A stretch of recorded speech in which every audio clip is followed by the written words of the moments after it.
Bem-vindos à análise dos resultados do Nubank, o nosso roxinho referentes ao quarto trimestre de 2024. No vídeo de hoje a gente vai passar pelos principais pontos do resultado do Nubank para a gente entender o que foi bom, o que poderia ter sido melhor, enfim, se você investe no banco ou pensa em investir, vem com a gente. Então esse último trimestre de 2024 foi positivo para o Nubank, mas teve alguns pontos neutros também, mas no geral foi um bom resultado para o banco. Foi um ano excelente, o banco manteve uma forte trajetória de crescimento, que é característica mesmo da sua tese de investimentos, e a gente tem aqui como highlights financeiros desse trimestre uma receita de quase 3 bilhões de dólares, e aqui atenção, a gente está falando de dólares, e um lucro líquido de 610 milhões de dólares. E aí vocês podem perguntar, mas Rodrigo, por que o resultado está em dólar se o Nubank está principalmente aqui no Brasil? Porque o Nubank ele foi listado lá fora, então ele reporta os seus resultados em dólares e é assim que a gente vai ler os seus resultados hoje. Trouxe essa imagem aqui da performance financeira do banco para a gente dar uma olhada, então olhando aqui principalmente para as receitas. No ano de 2024 o banco teve receitas aí de 11,5 bilhões de dólares e em 2023 essa mesma receita tinha sido de 8 bilhões de dólares. Então aqui a gente já pode ver um forte crescimento das receitas e consequentemente o lucro líquido também acompanhou.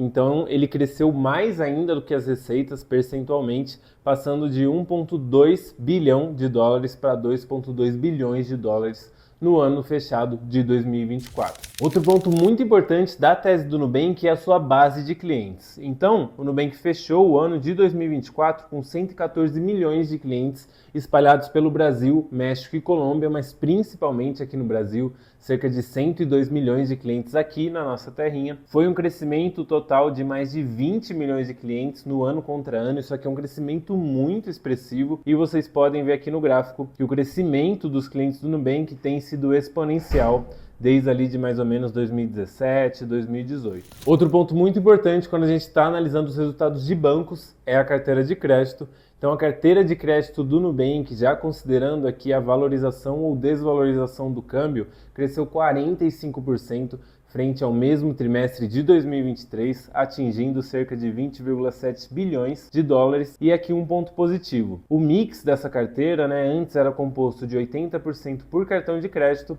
e 20% de empréstimo, e no último trimestre a porcentagem do cartão de crédito caiu para 71% e a de empréstimo subiu para 29%.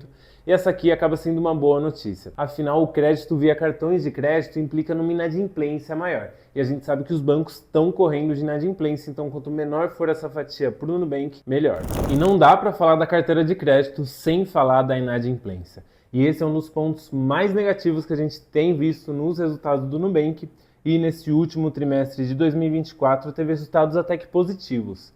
Então a inadimplência de 15 a 90 dias, considerada a de curto prazo, caiu para 4,1% e a inadimplência acima de 90 dias caiu para 7%. Então a gente pode ver que a trajetória aqui da inadimplência de curto prazo tem sido de queda desde o primeiro trimestre de 2024, que saiu de 5% para 4,1% agora, e na inadimplência de mais de 90 dias, que é o principal indicador que o mercado olha, ela começou aqui a sua queda, então saiu de 7,2% no terceiro trimestre de 2024 para 7% no quarto trimestre do mesmo ano. Então aqui a gente tem uma boa notícia, a inadimplência vem caindo, ela ainda está em patamares muito altos que demandam aí um pouco mais de atenção, mas no geral ela está apresentando uma tendência de queda, vale a gente ficar monitorando nos próximos resultados. E um ponto muito importante da tese do Nubank é a monetização da sua base de clientes. Então é muito bom ter lá milhões de clientes, centenas de milhões de clientes, mas o banco precisa monetizar essa base, Ou seja, o banco precisa ganhar dinheiro com esses clientes. E aqui a gente teve um ponto neutro do resultado. A receita por usuário teve um leve aumento, saiu de 10,6 dólares para 10,7 dólares,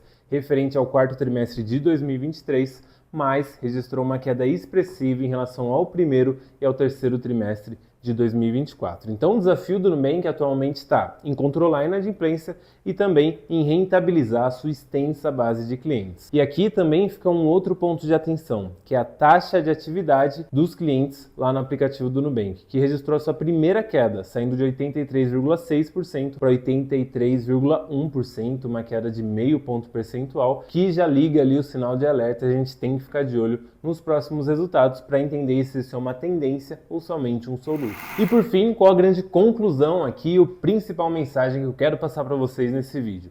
Bom, o Nubank ele teve um forte crescimento, uma alavancagem operacional, ou seja, ele vem crescendo, vem conseguindo crescer cada vez mais, mas a gente tem uma ressalva quanto à sua avaliação, o quanto que o Nubank vale, o seu market cap. Hoje está ali na casa dos 65 bilhões de dólares versus o Itaú, que é o maior banco privado que a gente tem aí em número de assets ali sob sua gestão, que está valendo 50 bilhões de dólares. E aí a gente tem que entender que o Itaú ele lucra 4 vezes mais que o Nubank, lucrou no último ano 42 bilhões de reais, já o Nubank lucrou ali em torno de 12 bilhões de reais quando a gente faz a conversão, e ele vale 25% menos. E uma desaceleração no crescimento do Nubank pode impactar a sua precificação. Por isso que eu trouxe essa comparação aqui. A tese do Nubank hoje espera muito crescimento por parte do banco, por isso que ele é muito bem avaliado, vale mais do que o Itaú, que é uma instituição muito sólida, que apresenta excelentes resultados. E aqui também fica o ponto de atenção. A gente tem que tomar cuidado com a precificação do Nubank, porque se ele não entregar todo esse crescimento em algum momento, as ações podem ser penalizadas. Contudo, o banco tem demonstrado excelência para entregar esse crescimento e tem feito com que os seus acionistas estejam satisfeitos aí nos últimos trimestres e resultados. Em resumo, foi um bom resultado para o Nubank, tem alguns pontos de atenção que a gente tem que monitorar para os próximos trimestres, mas o Nubank continua crescendo muito forte e crescendo muito bem. Espero que vocês tenham gostado, lembrando que não é nenhuma recomendação e até a próxima.